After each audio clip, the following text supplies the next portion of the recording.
जब चुना ही था कत्लेआम का हुनर देखकर, तो तुम्हें क्यों आश्चर्य है लाशों का शहर देखकर। ये शेर प्रधानमंत्री नरेंद्र मोदी के लिए वायरल हो रहा है, लेकिन फिर भी शर्म है कि आती नहीं। कितनी कथित बेशर्मी है, इसके लिए इस खबर को ध्यान से सुनिएगा। यकीन मानिए आपका कलेजा बाहर को आ जाएगा। जैसा कि आप जानते हैं कि निर्वस्त्र महिलाओं के वीडियो को वायरल हुए अभी कुछ ही दिनों का समय बीता है। वीडियो सामने आने के बाद मोदी सरकार की कितनी फजीहत हुई, मोदी जी ने क्या कहा, स्मृति ईरानी ने क्या कहा, कितना बवाल खड़ा हुआ, हमने आपको फुल अपडेट किया। लेकिन अब जो खबर निकलकर सामने आई है मणिपुर से, उसने मोदी सरकार को डबल झटका दिया है। हालत तो ये हो गई है कि प्रधानमंत्री नरेंद्र मोदी के कथित खोखले राष्ट्रवाद तक को इस खबर ने बेनकाब कर दिया है। क्या कुछ हुआ है मणिपुर में और अब कैसे डबल बवाल मचा हुआ है, मोदी सरकार की डबल फजीहत हो रही है, मैं खबर को तफ्तीश से आपको बताऊंगी। खबर को ध्यान से अंत तक जरूर देखिएगा। सबसे पहले आप खबर देखिए नवजीवन की। देखिए इसमें लिखा हुआ है कि मणिपुर में एक और दिल दहलाने वाली घटना, उपद्रवियों ने स्वतंत्रता सेनानी की 80 साल की विधवा को जिंदा जलाया। तो 80 साल की बुजुर्ग महिला को, जो कि स्वतंत्रता सेनानी की विधवा है, उसे घर में बंद करके जिंदा जला दिया गया। आपको बता दूं कि यह घटना 28 मई की है, जिसकी खबर अब निकलकर सामने आई है। और ये जो महिला है ये मैतेई समुदाय की है। पहले जो वीडियो वायरल हुआ था, जो खबर वायरल हुई थी, उसमें कुकी समुदाय की लड़कियों को किस तरीके से निर्वस्त्र करके सड़कों पर घुमाया गया, आपने दर्दनाक घटना देखी।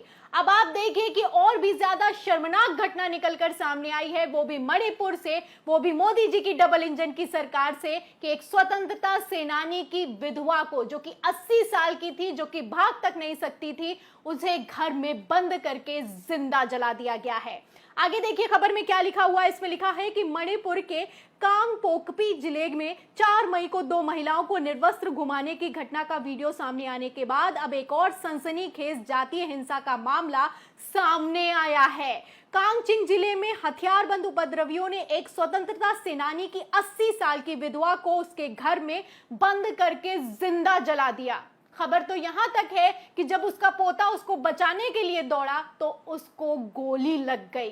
क्या हाल हो चुका है मणिपुर का, आप समझ सकते हैं। ये घटना मई की है, जो कि अब निकलकर सामने आई है। अगर निकलकर ये घटनाएं सामने ना आए तो मोदी सरकार तो बोलेगी तक नहीं। किस तरीके से इंटरनेट बैन करके खबरों को दबाया जा रहा है आप अच्छे से जानते हैं। लेकिन ये घटना अपने आप में कितनी शर्मसार करने वाली है कि उस जो महिला जिसको हत्या की गई है, उनके पति ने स्वतंत्रता में, यानी देश को आजादी की जंग में, आजादी दिलाने के लिए उस जंग में अपना योगदान दिया था, जिसकी पत्नी को जिंदा जला दिया गया है, वो भी मणिपुर में। कहा जाता, कहते हैं ना मोदी जी, ये देश नहीं झुकने दूंगा, ये देश नहीं मिटने दूंगा। अब आप इस खबर के बाद अंदाजा लगाइए कि देश कथित तौर पर कितना झुका है।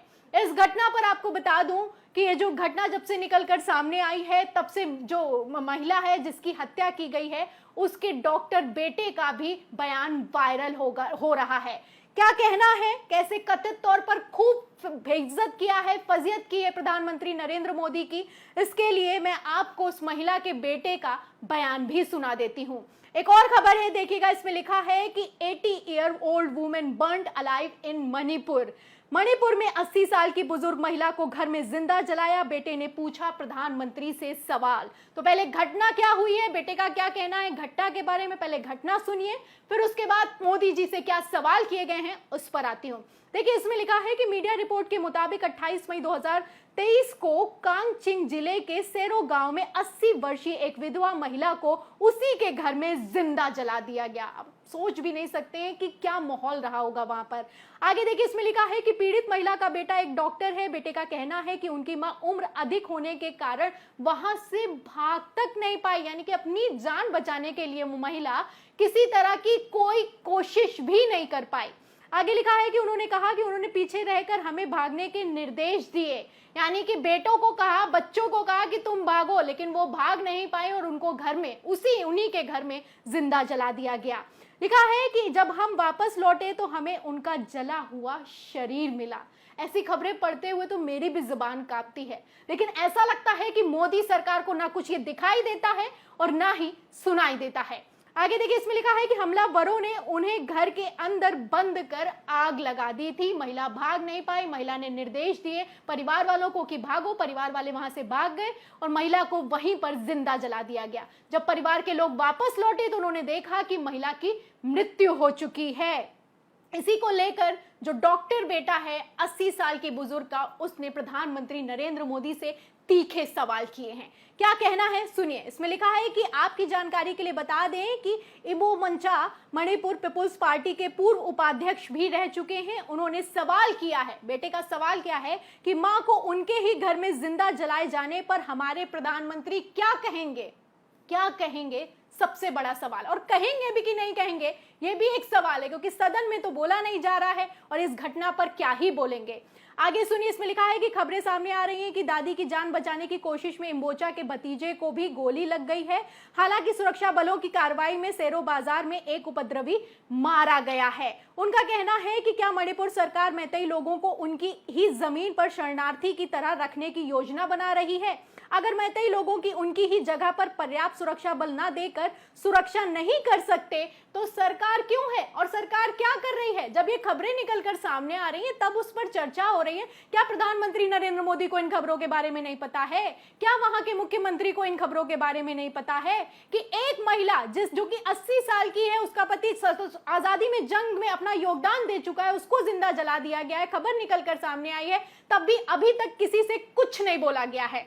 आगे इसमें लिखा है खबर में कि बताया जा रहा है कि इंबोचा के पिता सुर्ख खर्म चुराचन मैतेई भारत के स्वतंत्रता संग्राम में भूमिका निभा चुके हैं। मणिपुर की हिंसा कहां जाकर थमेगी, ये सोचने वाली बात है। तो बेटे का सवाल है, ये डॉक्टर है, इनका सवाल है कि मणिपुर की हिंसा कहां जाकर थमेगी। मेरी मां को जिंदा जला दिया गया है, प्रधानमंत्री इस पर क्या कहेंगे? जब आप सुरक्षा नहीं कर पा रहे हैं तो सरकार आखिर किस बात की? इन सब सवालों का जवाब कब निकलकर सामने आएगा, ये भी अपने आप में सोचने वाली बात है। फिलहाल कितनी बेशर्मी है इन लोगों में, उसके लिए मैं आपको भारतीय जनता पार्टी के सांसद रवि किशन का एक बयान सुना देती हूँ।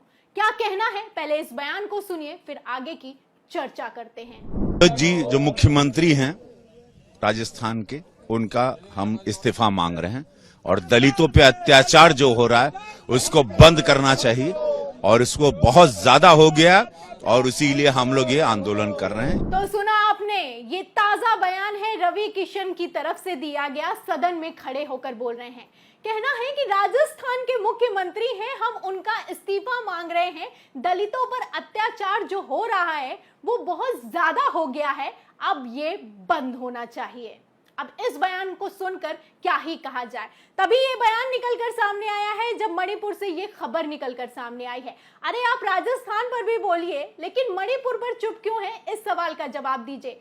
क्या राजस्थान में 2 महीने से इंटरनेट बैन है? क्या राजस्थान में 2 महीने से आगजनी की जा रही है? क्या राजस्थान में हजारों लोग पलायन कर रहे हैं?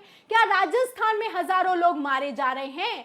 सवाल बनता है सांसद जी, लेकिन सांसद जी से ना बोला जाएगा ना जवाब दिया जाएगा। राजस्थान पर बात करते हैं, छत्तीसगढ़ पर बात करते हैं, बंगाल पर बात करते हैं, फिर चाहे वो प्रधानमंत्री नरेंद्र मोदी हो, उनके सांसद हो, और चाहे वो महिला एवं बाल विकास मंत्री स्मृति ईरानी हो। कथित तौर पर कितनी बेशर्मी चल रही है आप इस बयान से अंदाजा लगा सकते हैं। खैर, मणिपुर की ये जो खबर मैंने आपको बताई है और जिस तरीके से बेटे ने सवाल किए हैं डायरेक्ट प्रधानमंत्री नरेंद्र मोदी से, इन सवालों के जवाब में और इस पूरी खबर पर आपका क्या कहना है, हमें कमेंट बॉक्स में जरूर लिखें।